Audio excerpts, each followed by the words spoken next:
All right, if I can have everybody's attention, it's 2:00. We're going to get started on time because we need to stay on time today.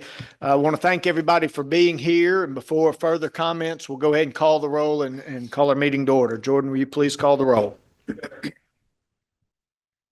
Chairman Bill Poole, Here. Vice Chairman Greg Reed, Here. Senator Bobby Singleton, Here. Representative Anthony Daniels, Here. Representative Danny Garrett, Here. Mrs. Brittany Somerville, Here. Mr. Rich Phelan, Mr. Dave King, Mr. A. Parker, Here. Dr. Michael Chambers. Here. Mr. Chairman, we have a quorum. All right, thank you. So recognizing a quorum, I'll call this meeting of Innovate Alabama into order. Again, want to thank everybody for coming. I know a lot of folks have traveled to be here today. The weather is not ideal Alabama December weather, but we've all made it safely and are thankful for that. This is an exciting day. We have a lot of activity in the board meeting today and then after the board meeting as it relates to State of Innovation Day. So I know everybody's looking forward to that. I certainly am as well. In that regard, we need to keep this meeting on time this afternoon. And so I will endeavor to do that. So I may prompt and move along. If there are issues, I always hate to shorten discussion or debate, but if there are any issues that we're not able to fully dive into detail, we can table or otherwise figure out how to address those in a comprehensive fashion going forward, but we do need to stay on schedule today. So I'll remind everybody of that as needed. With that, we'll start moving through our agenda today. The first item is we need to consider and either amend or approve the meetings from the September 10th, 2024 meeting of the Innovate Alabama Board. So move, Mr. Chairman. All right, so I have a motion to approve the minutes and a second. All in favor indicate by saying aye. Aye. All opposed, nay. All right. I will note as we move through our resolutions today, draft sample resolutions have been provided to everybody. We're going to assume that that is the resolution you're moving unless you indicate otherwise or amend that. So please recall that going forward as a matter of practice. With that, as it relates to Innovate Alabama's 2024 focus areas, I'll turn the floor over to our CEO, Cynthia Crutchfield. Thank you, Bill. And good afternoon, everyone. Thanks so much for joining. I'd like to start just by introducing some of our new staff members. We have two staff members since the last time we were together. Start with Mary Beth Grant, who is the program director supporting the state venture programs. They can't see you back there. We want them to know who to look for. And then second, we have Rosalind Stone. Where's Rosalind? Rosalind Stone is our new executive assistant. Kelly McNair is moving on to be the program director for the tax credit program. And you'll hear from her a little bit later today. So lots of shuffling with staff this year. Very different from last year when we sat around this table. I think we had two staff members on board. So definitely huge growth since the last time we were together. As we approach closing a very impactful year for Innovate Alabama, we continue to support the state's economy through collaboration, grant making, and the tax credit program. In summary, since inception, Innovate Alabama has contributed over $80 million to the state's economy through our three pillars. Of course, just to recall for everyone, that's talent development, access to resources, and lifestyle and recreation. We have engaged over 5,000 students across the state in entrepreneurship, technology, internships, and pitch competitions. Our students are amazing, and you'll get to see a little bit more of that this evening when we engage in the rest of State of Innovation Day. Our partners are helping us meet this mission of note. Two new programs that we've rolled out. One actually is an expansion, the Alabama Data Scholars Program and the CEO program. I hope that you guys will enjoy watching a little bit of that, of the documentary clip tonight, which sort of explains that program. We're really excited about it and would like to expand that program into next year. Over the last year, under Access to Capital Pillar, guys, we are finally executing on SSBCI. It was a long time coming. Our ecosystem is definitely responding to that program. Our entrepreneurs, leaders, founders, and investors are all leaning in, and I'm happy to say that both programs are overperforming based on where we thought we would be at this point in time, particularly the venture program, which we all had some concerns about in terms of how quickly we would move out on venture. And I'm happy to say that we are most likely going to increase the allocation for that program. And you'll hear Charlie talk about that a little bit later. Recall that Lynn Day Ale, we get some immediate return on investment for those particular transactions that we're doing so far. We've returned over $200,000. Not a whole lot, but I like the numbers in terms of the fact that it is early in execution and we're starting to see some returns. So finally, lifestyle and recreation, off to a great start there. I'm sure that by now you've seen the Seek van outside. So we did roll out that campaign over the last year. And we did introduce our entrepreneurs on the national stage in New York City, where we attended and sponsored the Fast Company Festival. So really good returns and showcasing of the state and our innovation economy there. So excited about that. As we turn our focus to 2025, we'll be expanding, modifying the tax credit program slightly, looking at our EDOs and how we want to change sort of the definition of that. And then we'll also be looking to focus on the venture studio. You guys will hear a little bit about that today if the board agrees that we move forward on it. And then more importantly, really focusing on Catalyst and making sure that we align our pillars to the sector markets that have been identified in the Catalyst program. So that's our focus for the year. Excited about the opportunities ahead. And with that, if there aren't any questions, then we will move on to the first presentation. And Senator Singleton, if you would do the introduction for talent development. Yes, good afternoon. This year, Innovate Alabama has continued to shape our state as a leader in talent development, innovation, and the workforce readiness. Programs like South Alabama Biotech Research Center are advancing groundbreaking biotechnology with the High Star Project at Alabama A&M, pioneering augmented reality and technology for defense and commercial use. We look at UAH, the Invention and Innovation Center, has supported dozens of startups, while Drake Are You Ready Innovation Hub was launched and scaled minority and women-owned STEM business.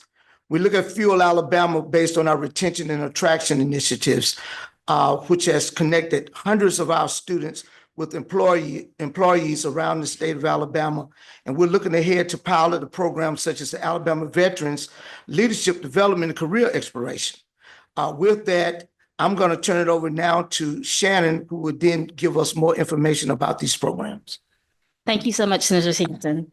It is an honor to present the extraordinary progress that Innovate Alabama has made in talent development this year.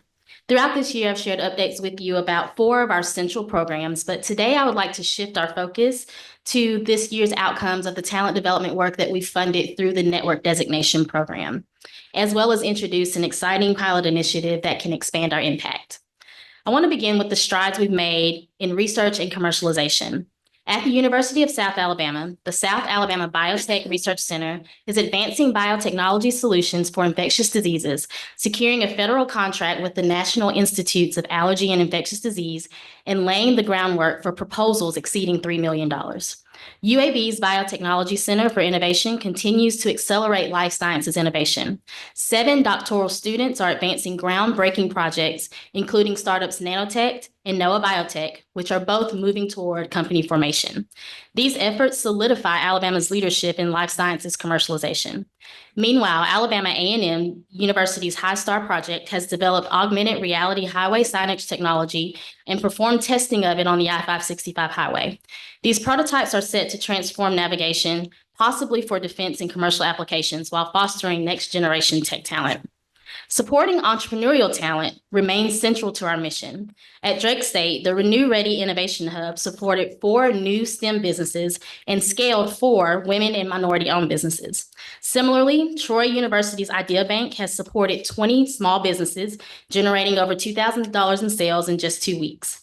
Renovations are on track to expand collaborative spaces with a full launch planned for early 2025. The University of Alabama in Huntsville's Invention to Innovation Center supported over 45 startups, raised more than $12 million in Series B funding, and connected 400 participants with entrepreneurial opportunities. Additionally, Lawson State Community College hosted 6 major events advancing workforce and entrepreneurial development. Our retention and attraction programs are also making a major impact. The Higher Education Partnership Student Retention Council has engaged 4,000 students, with 72% of those students expressing greater interest in staying in Alabama after graduation. This peer-driven program is strengthening connections and supporting regional retention strategies. Meanwhile, the Sweet Home Startup Initiative through the Youth Center has recruited 2 out-of-state entrepreneurs to Huntsville and is actively working with additional prospects. By offering tailored incentives like free rent through partnerships with Generator and Birmingham Bound, this program is helping establish Alabama as a destination for entrepreneurial talent. Fuel Alabama and the HBCU Innovation Experience, in partnership with EDPA and the Alabama Collective respectively, exemplify our commitment to empowering students and communities. Fuel Alabama connected 889 students from 171 hometowns with 389 employers, providing internships, mentorship, and immersive experiences like regional summits. These summits engage participants in leadership development and career exploration with strong representation in fields such as clean energy, biotechnology, and aerospace. The HBCU Innovation Experience, meanwhile, has exposed over 2,000 students to opportunities in tech, innovation, and entrepreneurship, delivered almost 12,000 hours in training in essential tech skills, provided over 1,200 hours in mentorship, and supported over 1,200 different business ideas through targeted training and funding, including $20,000 in cash prizes during the recent Magic City Classic Business Pitch Competition. Looking ahead, we are excited about a new adult workforce pilot initiative. The Alabama Veteran Workforce Network Development Program, in partnership with the Huntsville-Madison Chamber and Next Stop, connects out-of-state transitioning service members with Alabama careers. A proof of concept event brought 12 participants to Huntsville, resulting in 10 of them committing to relocate, with 3 already locally employed. Next year, this program could introduce 24 transitioning military families and has a long-term goal of placing 100 veterans into high-quality careers in industries like aerospace and cybersecurity. This year has really been transformational for Innovate Alabama. We've engaged thousands of students, advanced groundbreaking research, and fostered an impactful entrepreneurial ecosystem. With your continued support, we will attract, retain, and upskill the talent that fuels Alabama's innovation economy. Thank you, Senator Singleton. I'll turn it back over to you. Yes, thank you, Shannon. And Mr. Chairman, we have a resolution that we would like to present on the Alabama Veterans Workforce Network and Development Program.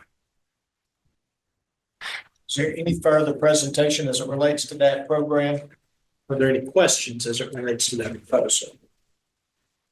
Right, there are no substantive changes or questions. I'll entertain a motion to adopt the resolution.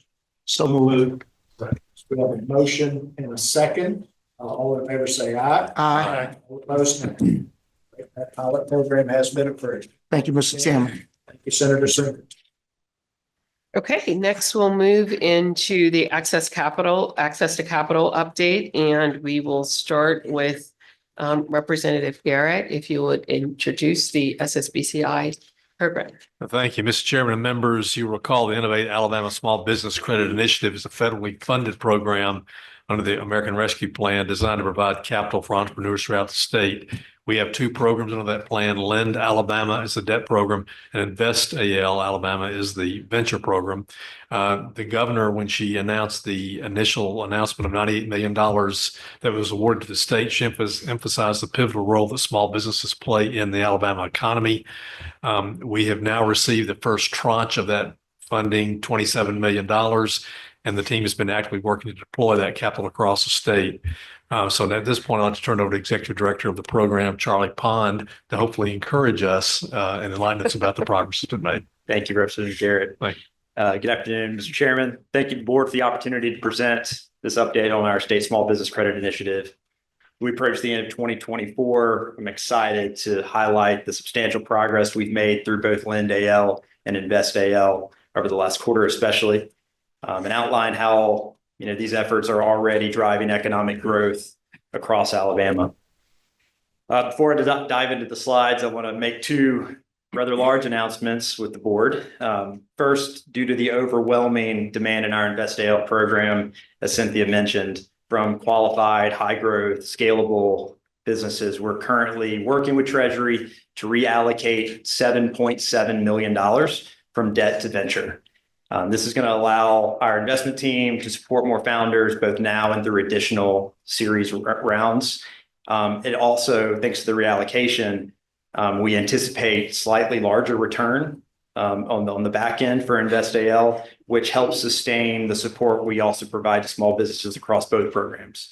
So excited for that. And as a part of that administrative change with Treasury, we have worked with both the Alabama Department of Finance, our internal compliance team, and our Treasury partners to request several administrative changes to our Lend AL program, the purpose of which will allow us to effectively meet the needs that we're seeing in the marketplace in our interactions with lenders and borrowers, and what those borrowers need, what those small businesses look for as they expand operations and grow in the state. So we're excited about those changes, and they're in progress right now with Treasury.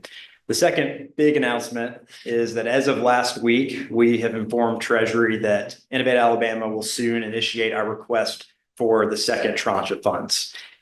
Our Treasury representative informed us that on that call, he said that if we're able to make this request by the end of the first quarter in 2025, we will be among the quickest, if not the quickest jurisdiction to go from application to second tranche.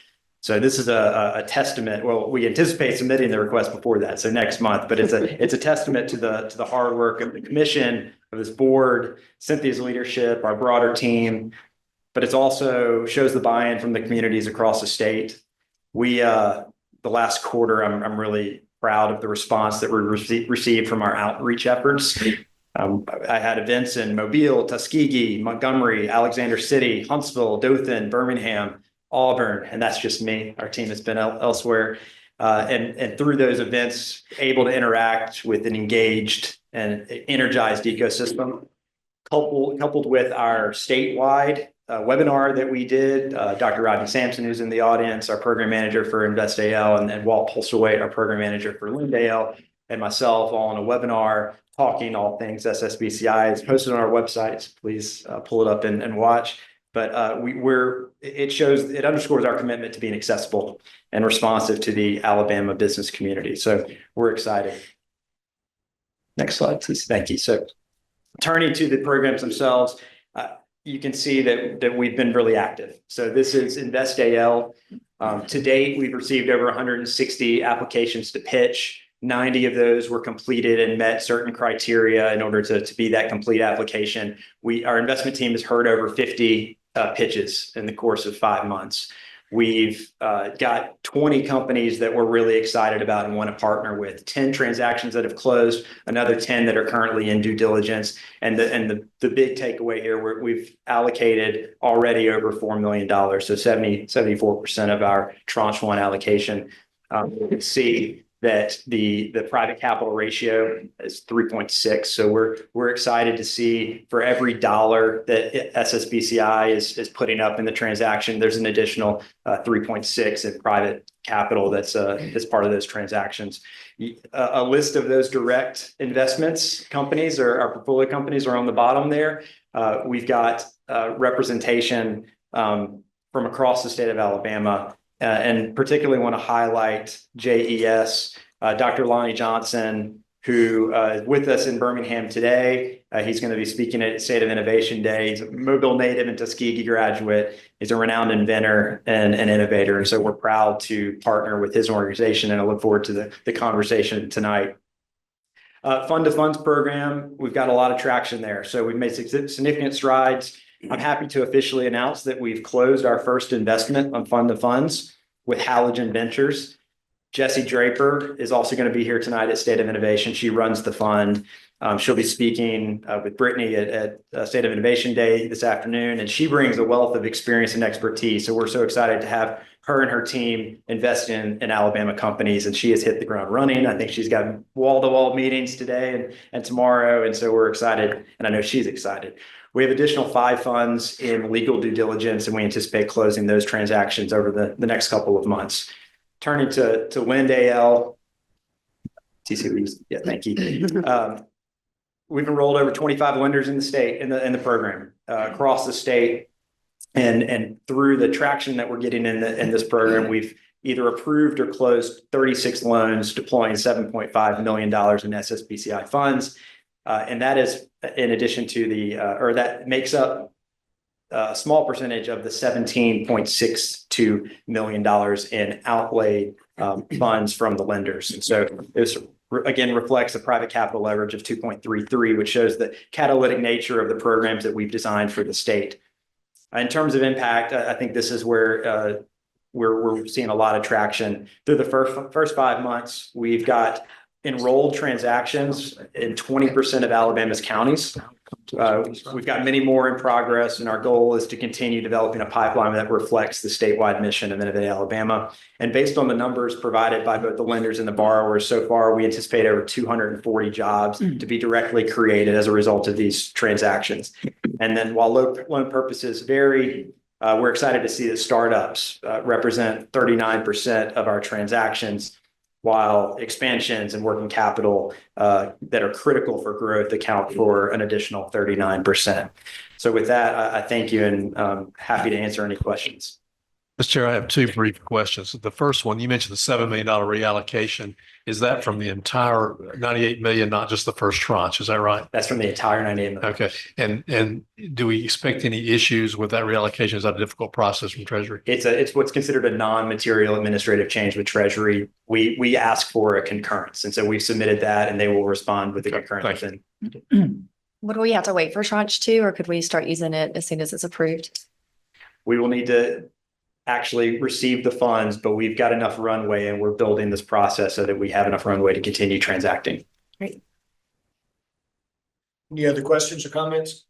I would just like to add and kind of remind everybody, without Innovate Alabama, there would be no SSBCI program in the state of Alabama. That's right. And so that in and of itself is an enormous success. And I think we're obviously off to a good start.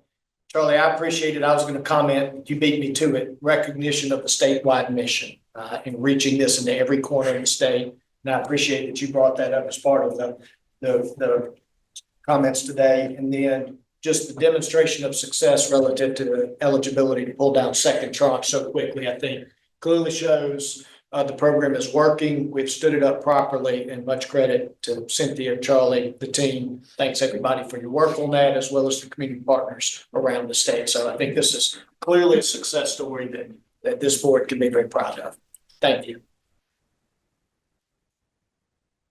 All right, Okay. what's next? All right. Next is, I'd like to ask Brittany if you would please introduce the Capital Access Initiative and the Venture Studio. Okay, thank you. So I'm excited to provide an update to you all today on the Innovate Alabama Capital Access Initiative. This was established as a reminder to address critical capital access challenges that our Alabama businesses and entrepreneurs face every day. To provide us some strategic guidance on the topic, we put together an Innovate Alabama Capital Access Initiative. That's a really long I know, we're going to rename it. We're going to rename it.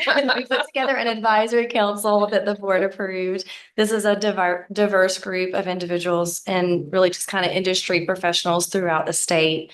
They're going to help us with some recommendations and some strategies to enhance capital access and generation deployment. Specifically, this initiative is aiming to establish a robust pipeline of venture backable and high growth companies, also to create a self-sustaining and evergreen fund to support these companies, encourage corporations to invest in innovation in Alabama, and then also to attract new investors and existing investors in Alabama to do more.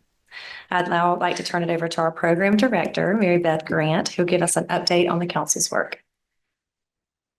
Thank you, Brittany, and good afternoon, everyone. I'd like to just take a couple of minutes to update you on some of the recent activities of the Innovate Alabama Capital Access Initiative Advisory Council.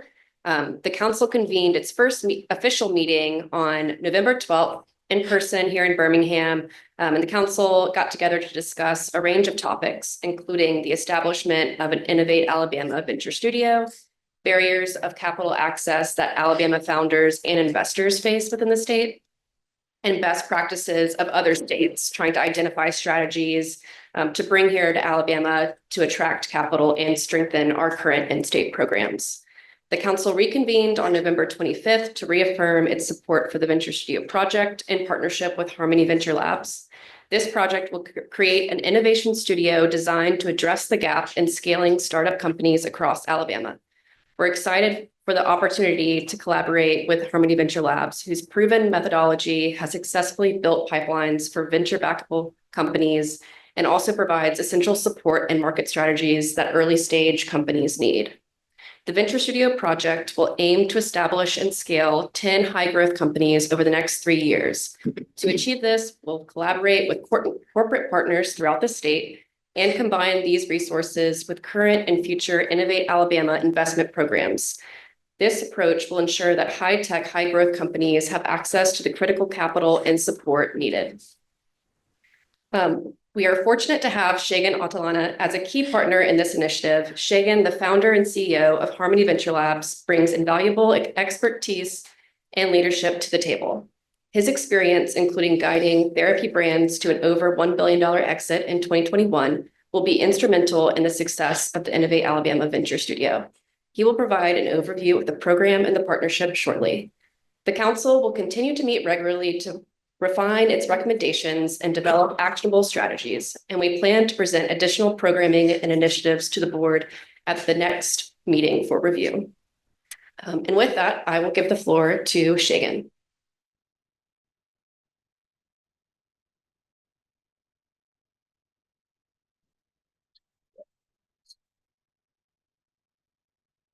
I know we're short on time, so I'm going to try to be very quick, but thank you all for having me.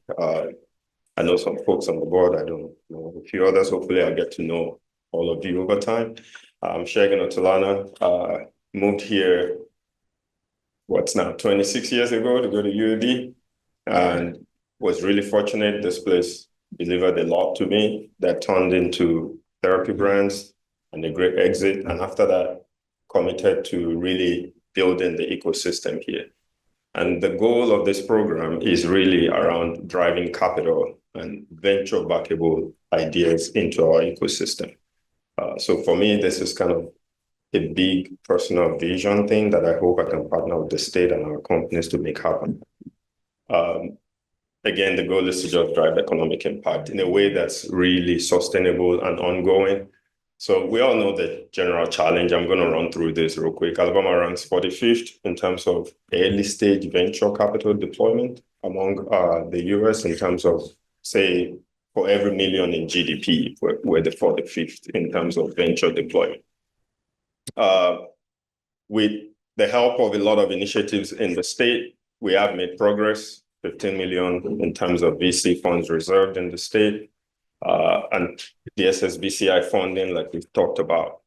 But the truth is this, a lot of the capital in our community still resides in large corporations. And one of the things we're trying to create is a way to move some of that capital into the venture stage so we can seed a lot of companies and go all over the state and really bring ideas out of our companies that can lead to venture-backable companies. At the end of the day, if this is successful, this is what it will look like. Our large companies will be more innovative. Our large companies will take some of their capital and put it into early-stage businesses. Some of that capital is going to help us recruit high-quality talent to come run those companies, and those companies are going to lead to venture dollars coming into our state. And when you look at venture-type companies, it's pretty clear their impact. They produce higher median wage in terms of salaries. Those companies grow faster. And they've been really responsible for a large chunk of job creation in aggregate in recent memory. Venture dollars are really driving growth and innovation throughout the country, and we don't want to be left behind. That's really the mission around this. So why a venture studio?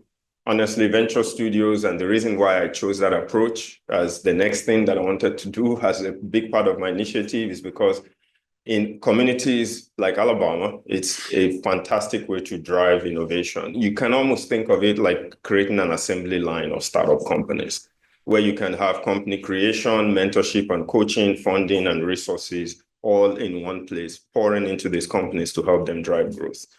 And if you look at the numbers, even though venture studios are relatively new in the world of venture capital, they do have a higher success rate and they have a higher return on capital rate so far. So we should take advantage of that. And our solution for that is really to help create a studio that is working across the state, bringing companies to the table, bringing talent to the table, working with partners in all the economic zones across our state to look into opportunities to work with companies and create great ideas out of those companies.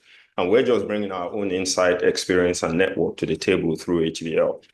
But even if you bring the companies to the table, you bring the skill set to the table, you kind of still need to bring the money to the table.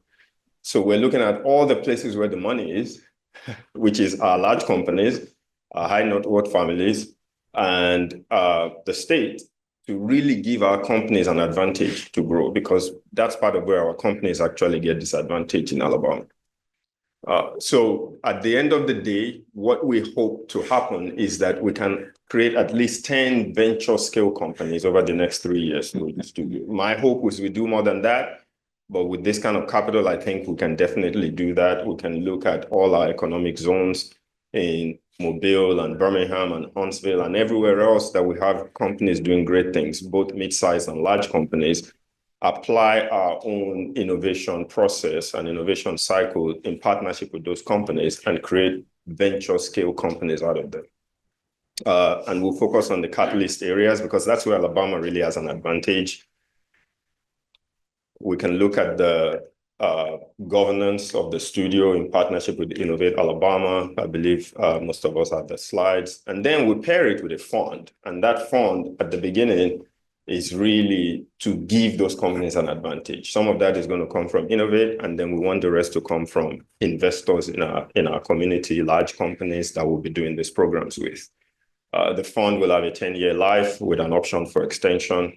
But the fund goes into the companies to help give them an advantage.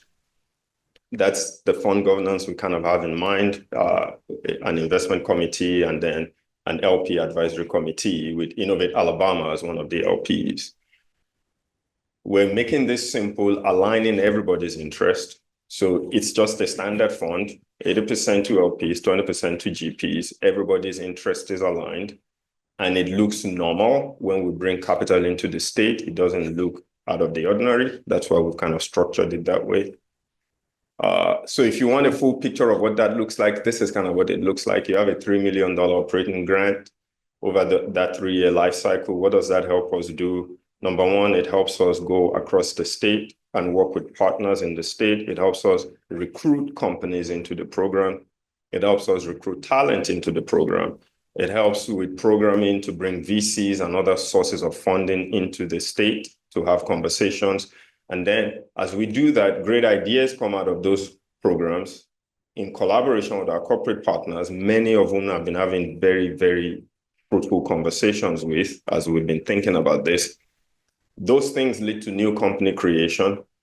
And those new companies help draw external funders into the state as they invest in those companies. But we also give ourselves an advantage through the fund by giving initial funding capital, seed capital to those companies, because it's a funny thing, money kind of draws more money in. And in places like Alabama, that's part of our challenge is we need our own kind of capital engine to draw additional capital engine in. That's why the fund is kind of an important part of this.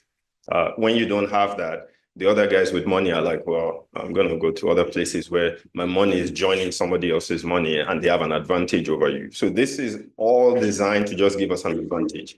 The companies are a form of advantage. HVL is a form of advantage. The fund is a form of advantage so that it becomes a no-brainer for the best entrepreneurs to come do this with us and for the best VCs and other funders to come do this with us. So this kind of gives you an idea of how we're looking at it. Innovate as an LP, our large corporations as LPs, but because we have the grant, our smaller companies will also be able to be part of it because we can do innovation cycles with them as we just explore throughout the state what's possible. So, am I going backwards? Yes, I am. Now let's go forward, people. So you look at it, and in 3 years, our hope is we've launched 10 at least venture scale companies. And that across those companies, we've actually attracted an additional 10 million of external capital into the state, into those companies. And the goal is this becomes an engine that's self-propelling and it keeps going. And then I'm happy to take any questions. I kind of ran through that. Any questions for Shane? Did you all understand my mobile? Senator Reed? Thank you, Mr. Chairman. The only I'm sorry, I'm sorry, go ahead. Go ahead, Mr. Chairman. The only question I would have would be we're trying to build this network and that's a challenge, I understand, but can you give us some optimism or hope or or likelihood or probability of that being kind of a successful in the end? I mean, I know it's very difficult, but. So I think that when you build the system and it just evolves over time and it iterates on itself, it leads to success. The goal here is really to have a system that can produce high quality outcomes. If we do that, I believe we have a pretty good chance of being successful. We've kind of experimented with these in different ways at HVL with relatively good success. But not just that, we've seen other places do this with relatively good success. We didn't just come up by ourselves with this. We really spoke to our partners and other people across the country doing this in other places. And we've learned from a lot of what's made them successful. It's actually good we're coming into this now because some of them have made mistakes that we've learned from that we've tried to avoid. For example, the fund structure was something many of them missed. And they were like, if we were doing this again, we'll actually attach a fund. You know, it's things like that that we've learned from talking to other people that have done this. So that's part of what gives me a lot of hope, that we've done a lot of homework. Even this morning, I just got on a call with Building Ventures. It's an organization out of Boston. So we're tapping into our networks, seeding the people that will bring the capital, but also seeding the people that will bring the talent so that when we do this, we have a very good chance of success. Thank you, Mr. Chairman. Exciting ideas. In the information that you presented, you defined corporate partners. Who are these corporate partners? What is their role in being able to help move the program forward? So the corporate partners here is what's happening right now. More than at any time in our history, there's a ton of cash on large company balance sheets. But many of those large companies are no longer doing early stage innovation. We don't have the Bell Labs and all those things anymore, right? So what's happened is they've really kind of outsourced early stage innovation to venture. And in places where there is no early stage venture, you're going to get in trouble because there's no replacement for your large companies. That's really what's kind of happening. And that message is what we've kind of taken to the regions and the Encompasses and Brasfield and Gories and everybody else in our community. And we're going to extend it throughout the state to say, look, you guys have problems, you have challenges. Let's go build solutions to them at an ecosystem stage together, so that we don't lose out. So when we talk about corporate partners, those are the people we're talking about. We're talking about all the companies that are part of our economic system here in Alabama that are looking for solutions to challenges or know of challenges within their ecosystems or know of things that are really going to be beneficial to their customers. And we take our own innovation system, we apply to those problems, but they have skin in the game because what we're telling them is, put your money where your mouth is by investing in the fund, by investing in these innovation cycles. And we've had really good feedback from all of them that, yes, if we have good partners on the other side to do this with, we'll gladly do this. So that's part of how all of this has come about. But we also have a lot of mid-sized companies and smaller companies that have great problems that can become really interesting solutions that we would also like to tap into. And I think the grant helps us do that. They may not have the kind of funding that the largest companies will have, but they have interesting problems that we can go solve. And if you actually look at Alabama as a whole, our greatest companies have actually come out of solving problems for our companies. It's just that we haven't turned it to an engine, which is what we're really trying to do here, where it's not one-off, like my company was solving a company's problem, Fledio was solving a company's problem, Command Alcon was solving a company's problem, but they're all kind of one-offs. So what if we turn it to an engine that just continuously happens? And that's really what we're trying to do. Does that answer your question? Absolutely. Thank you. Further questions, comments? I would add, I do want to remind everybody, and I think it's obvious to this group, access to capital was probably the most prominent pillar of all of the efforts of Innovate, or the Innovation Commission. And so this aims at that. And Brittany, I want to thank you for pulling together the Access to Capital group. I think that's an important discussion. It pulls folks from private sector across the state together and talk about it, but it's hard.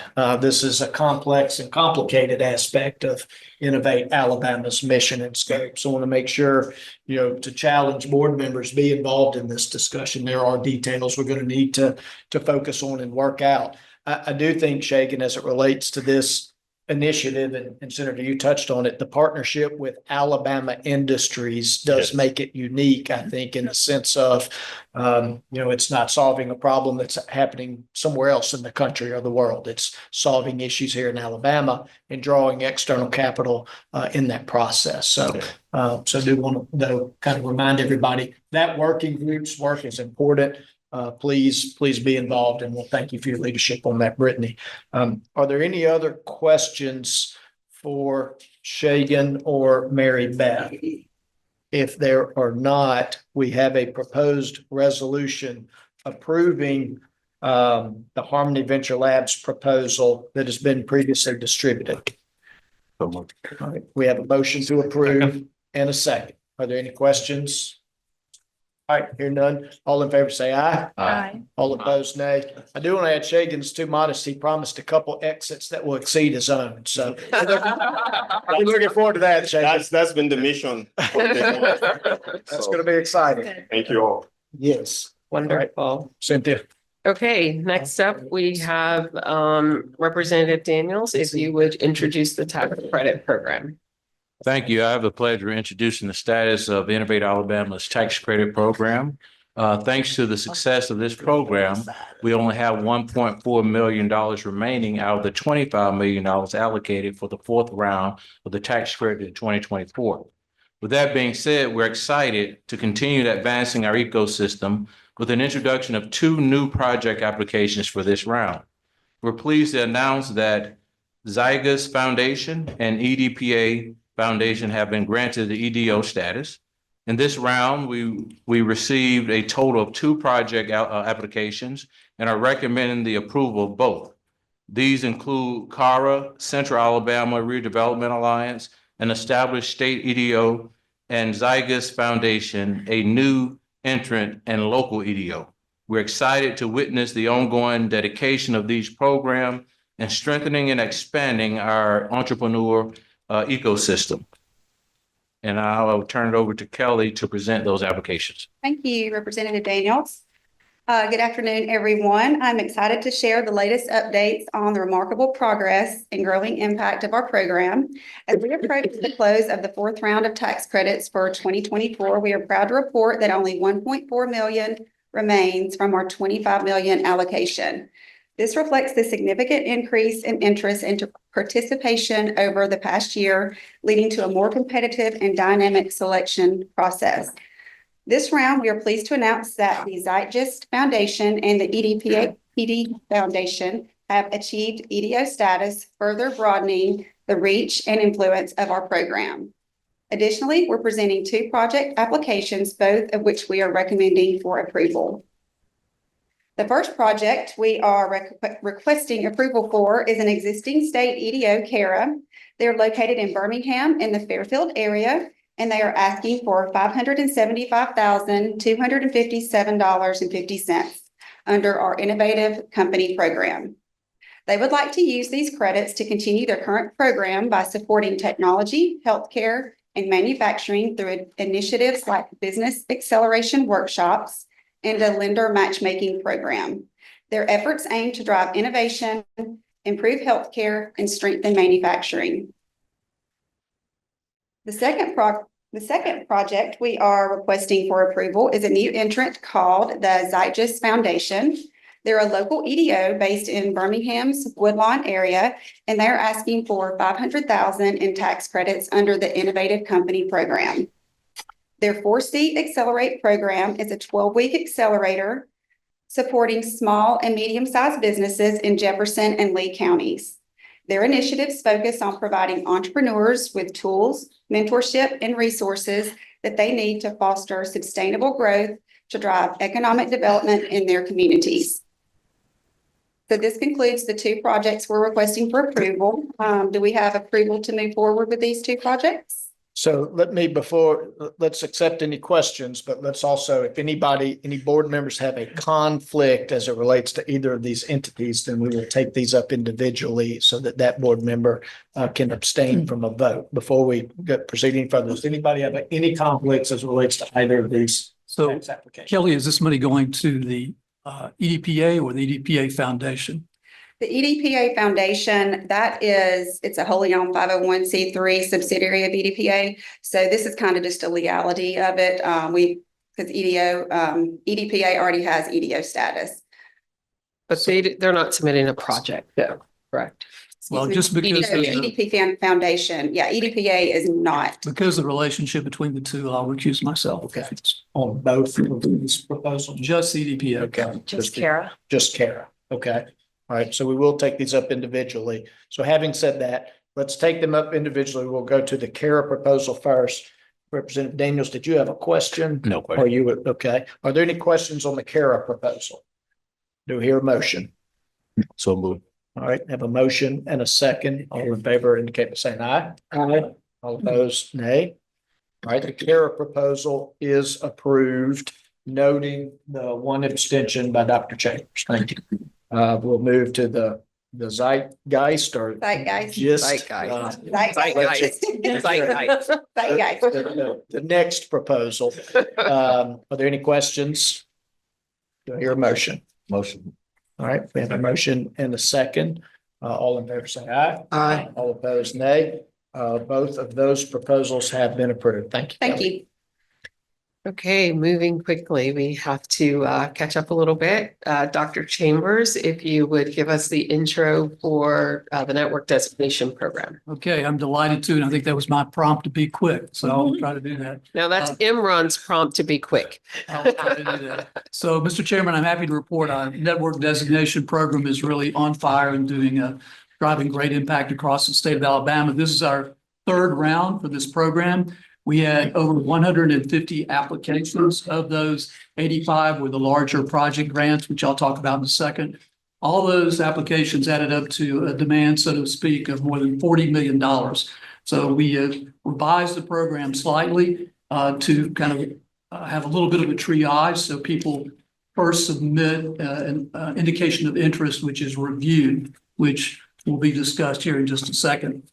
So if you're not familiar with the program, it includes grants for communities, educational institutions, nonprofits, and outdoor recreation projects.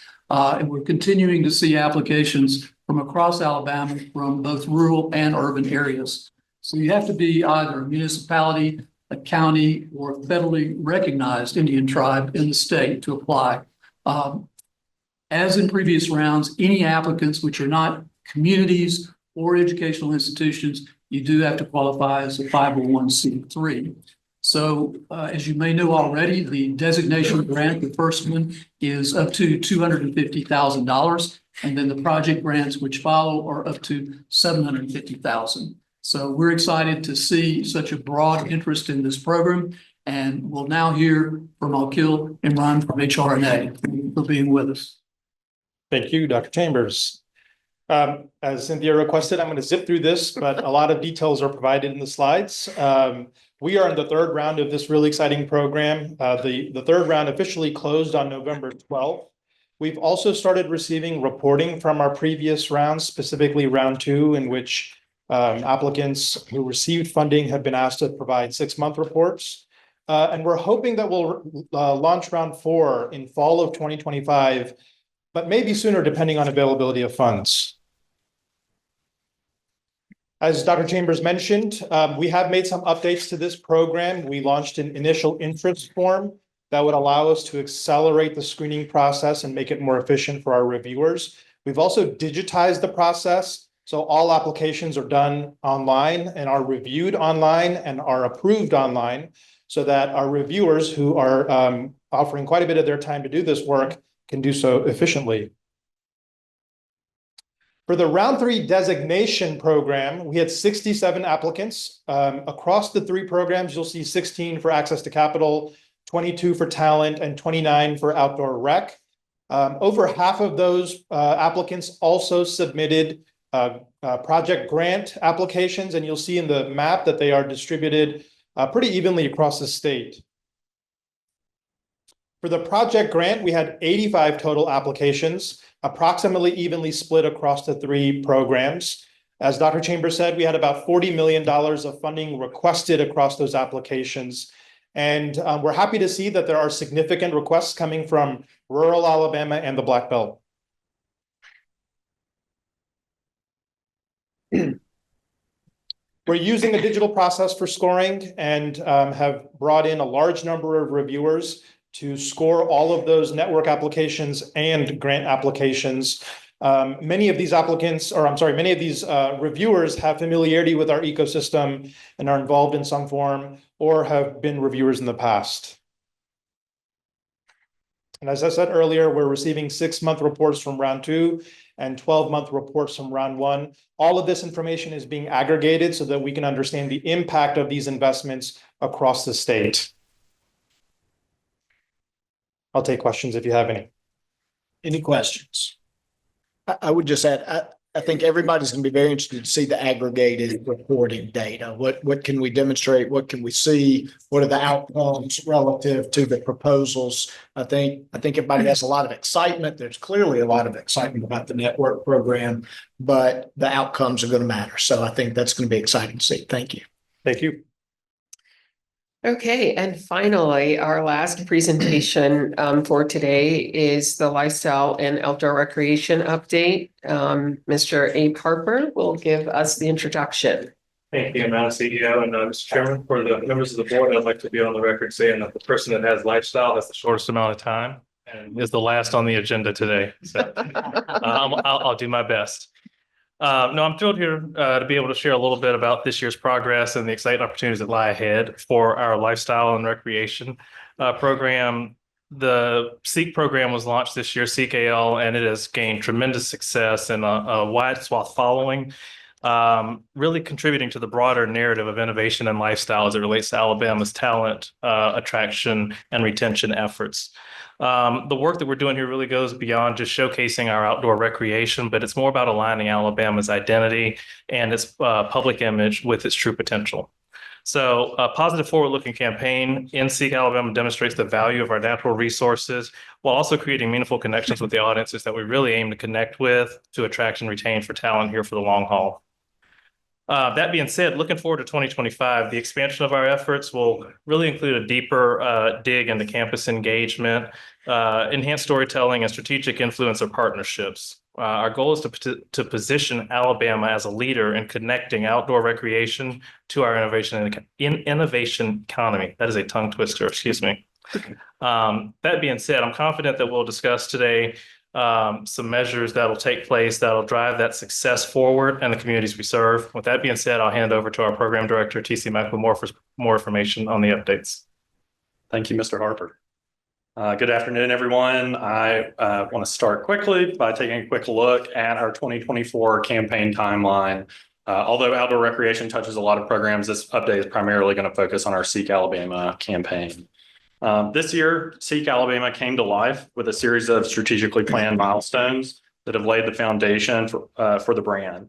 We launched our website and social channels in early summer, followed by a statewide media push in June. Our production shoots throughout the year showcase the depth of Alabama's outdoor offerings, from North Alabama's hiking and climbing to Smith Lake's paddleboarding to Dauphin Island's beaches and bird sanctuary. One of the most notable highlights in 2024 was the Fast Company partnership in September, which elevated Innovate Alabama to a national stage. This momentum carried through to our social and site metrics, reflecting the growing engagement with our audience. These accomplishments position us for an even bigger impact in 2025. This slide highlights where our website traffic is coming from and our growth in visitors over time. As expected, Alabama generates the most traffic, and that's pretty well spread out across the state. But we're also seeing significant activity from major markets like New York, Texas, Louisiana, Tennessee, Georgia, and Florida. This broad reach validates the interest in Alabama's outdoor recreation assets and target markets beyond our state's borders. Our largest spike in traffic came after the Fast Company Innovation Festival in October. This partnership not only generated in-person buzz in New York and highlighted some of our state's most prominent founders and investors, but it also drove sustained interest through content development in partnership with Fast Company and our ad placement on their site. In just 1 month of ads and content placement, the Fast Company site has quickly become the #2 introduction to the Seek site, just behind Facebook. To date, we've published 14 pieces of content, driven over 55,000 visitors to the site, and grown our social media following to 1,100 users. These numbers demonstrate how Seek Alabama is resonating with both local and national audiences. Looking ahead, our 2025 campaign builds on 2024's foundation while introducing new strategic priorities. This pie chart here highlights the budget allocation for 2025 with significant investment in paid media, production hard costs, and website updates. There's some efficiency in the new proposal with an approximate 25% cost reduction associated with brand, website, and asset map development. Also, compared to 2024, we're placing greater emphasis on campus and accelerator engagement, interactive expansion on the website, and partnership for merch and content. For example, we're expanding the website to include features like 360-degree interactive content, similar to the Oculus headset that some of y'all tried out at our retreat, or some of y'all may have tried out at SoftTech or another activation we've had. On the engagement front, we're targeting college campuses and accelerators, recognizing their critical role in retaining and attracting talent. These shifts align with our goal of positioning Alabama both as a lifestyle destination and a hub for innovation. Our website and asset map have been key tools in showcasing Alabama's outdoor assets, and in 2025, they'll evolve further. The website will feature phase 2 updates, including a more interactive user experience with features like 360-degree video and additional content types such as guidebooks. This will provide visitors with deep insights into the activities and locations Alabama has to offer. The asset map will also expand with new filters, categories, and the ability to link directly to external resources. These updates will make it even easier for users to explore and plan their outdoor experiences. By enhancing these digital tools, we're creating a more immersive and user-friendly platform to engage both in-state residents and out-of-state recruitment audiences. Finally, looking at our 2025 events and activation strategy, we're balancing national exposure and in-state engagement. On the national front, we're looking to extend our partnership with Fast Company's parent company, Mansueto, by partnering with their brand, Inc., at South by Southwest, and again with Fast Company at Innovation Festival. This will position Alabama as a leading destination for innovation and outdoor recreation with our core target audience of founders. At the South by Southwest activation, we would work with Inc. and their founder house to facilitate founder introductions and investor dinners. Building on the connections that folks made at Innovation Festival in New York, these activations pair well with our rollout of SSBCI as we continue to seek founders in need of capital who are also looking for a place to start or move their business.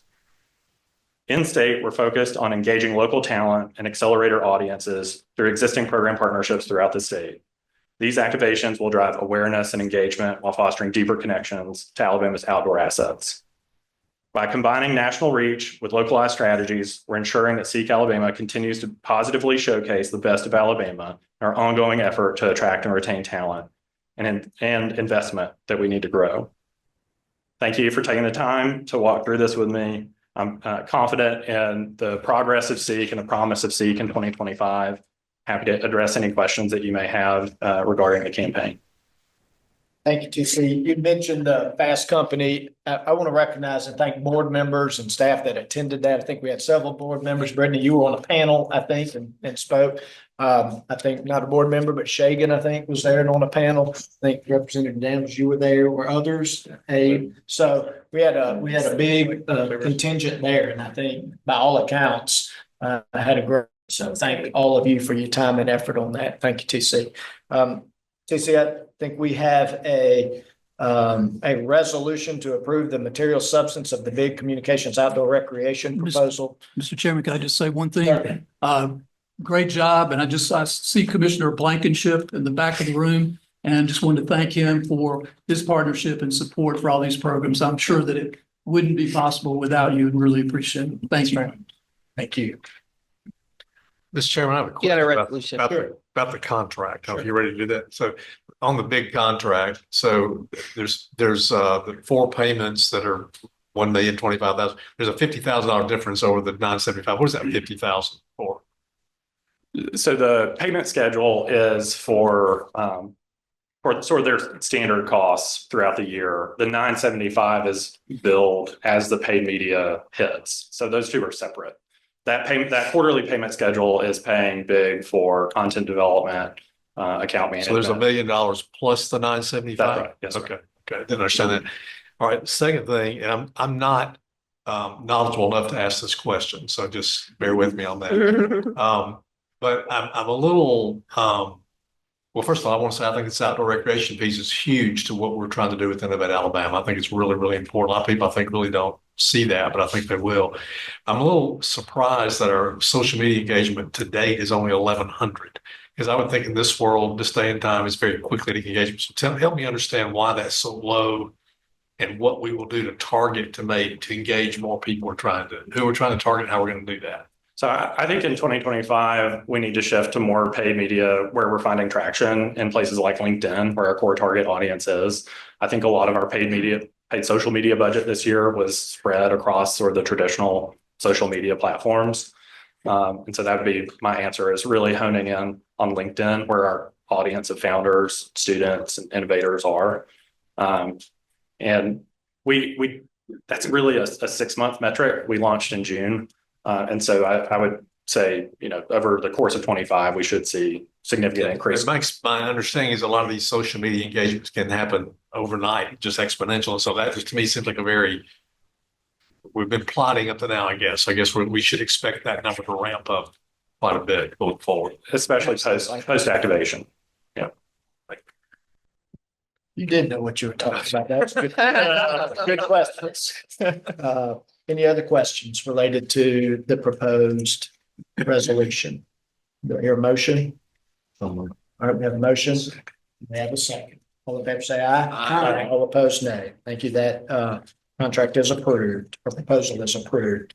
That moves us into the end of our meeting today. We are right on time. Cynthia, do you have? One point, I'd like to recognize Dr. Lonnie Johnson, who did come into the room as we started the readings. So excited to hear from you a little bit later, and thanks so much for joining us. That's all I had, Chairman Ford. Thank you. As everybody board members look at the agenda, our calendar year 25 schedule is presented. We may talk about some of those locations, so welcome input on that. I do have a couple final comments, but is anybody else for the good of the order? Mr. Chairman, yes. only one question. In regards to all the success that happened with the event in New York, is this an annual thing that we would do? Is that something that you just do once, and then are there other venues and other locations? Is that related to big and outdoor rec? It is. No, go ahead. Oh. So yes, the recommendation for 2025 is to return to New York, but spread out that paid media partnership with Fast Company and their parent brand to also go to Austin, Texas, to Inc.'s Founder House during South by Southwest. So adding a geography, same paid media spend, but spreading it out to multiple engagements throughout the year. Thanks. Thank you. Before we adjourn, this is our final meeting of calendar year 2024. I just want to stop and thank the board first. This board has been at it for a couple of years now, and I think every time we come together, you see some of the progress. We'll see that tonight, certainly. As I think about the event tonight, it really is an opportunity to celebrate. As I drove up today, I was worried about the meeting and thinking about all the things we need to do in the business to achieve and that it goes well, but this really is a chance for everybody to celebrate the hard work that has gone into Innovate Alabama and all of its various component parts. the hard work of this board. So I just want to recognize all of the board members who have given time, energy in enormous amounts over an extended period of time and consistently. So thank you. I want to commend the statewide impact that is occurring, not just in particular areas, but all over the state. That continues to be a mission. I appreciate that staff, Cynthia, continues to emphasize that. That is important. And I requested, I know folks have seen the invite list, but I looked at the RSVP list for this evening, and it is remarkable. And it was really, in my judgment, validating. And I think we walk into that room and there's going to be a lot of people there that we all as board members and know folks all over the state don't know, because we're pulling people into the ecosystem. And I, for one, am looking forward to meeting a lot of them. But I think it's going to be a very exciting and interesting crowd, and I'm anxious to see that. So want to kind of note, I hope everybody takes a moment to breathe, to enjoy, to celebrate, to meet some of the founders, some of the people from around the state that have joined in this effort and been impacted positively. And, you know, as we finish FY 24 or calendar year 24, I should say, we may not really have a chance again before everybody races out at the end of the night. I want to thank Cynthia and the staff for a lot of hard work this year. The staff has grown. We have new members on board. We're excited about that. It takes a lot of work.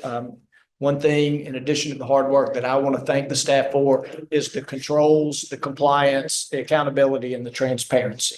At the end of the day, the outcomes matters, but if we don't conduct the business of Innovate Alabama consistent with those principles, then we will not have achieved the standard that we hope to achieve at Innovate Alabama. So Cynthia and to all of the staff, I want to give you all a round of applause.